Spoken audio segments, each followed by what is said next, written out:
Among the letters seized by the Russian military, there's also requests to the Turkish manufacturer of Bayraktar drones. On December 12th last year, Ukrainians expressed interest in finding out whether this machine could fly 300 kilometers and whether it had an aerosol spraying system with a capacity of more than 20 liters. In fact, we're talking about the development of technical means of delivering news of biological weapons by the Kiev regime. What could be in that container of more than 20 liters?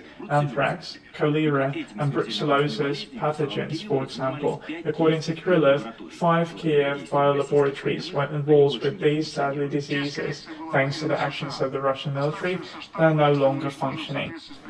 Part of the collection was exported to the US. The remaining strains were urgently destroyed in accordance with the order of the Ministry of Health of Ukraine dating February 24th.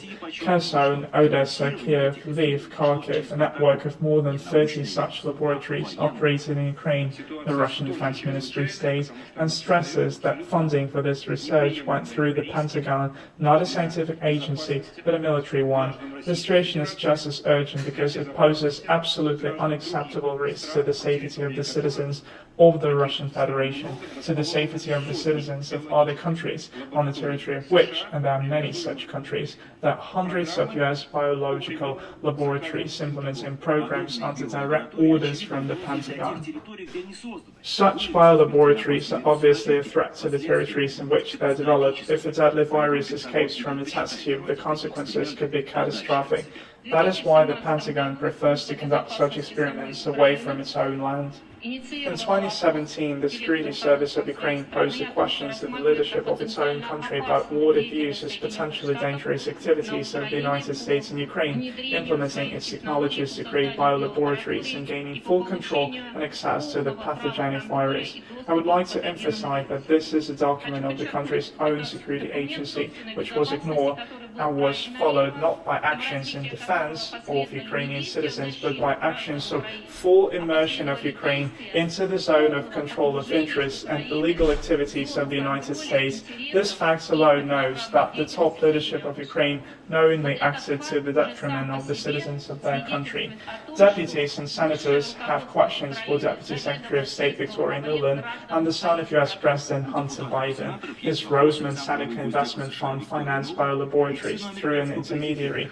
This is now denied, but as one says, the internet remembers everything. This is what Roseman Seneca's website looked like in 2014. Under our investment is Metabiota, a company that studies deadly viruses. And here, for example, is a report on the investment market developments from June 2015. On page 4, we see the paragraph. Metabiota received $30 million from Roseman Seneca. Metabiota works closely with the Pentagon, in particular its division called the U.S. Defense Threat Reduction Agency. For example, here's a press release from the company itself from 2018. Metabiota reports that it was awarded a $970 million contract by the agency to work on the topic of biological threats in Iraq, along with the other contractors. The Defense Threat Reduction Agency is working closely with Ukraine and has even opened a permanent office in Kiev. The Pentagon's true goals in Ukraine are far from scientific. Thus, in one of its letters, the Vice President of Metabiota notes that the company's activities will be aimed at ensuring the cultural and economic independence of Ukraine from Russia, which is quite strange for a biotech company. The study of documents will be continued and will identify all those involved in the creation of biological weapons components in Ukraine. The main actors are already known. One of the key figures is Robert Pope, at the time an employee of DTRA and director of the Cooperative Threat Reduction Program, the goal of which was to draw post-Soviet states into military biological activities. It was also behind the idea of creating a central depository of especially dangerous microorganisms in the Kiev district.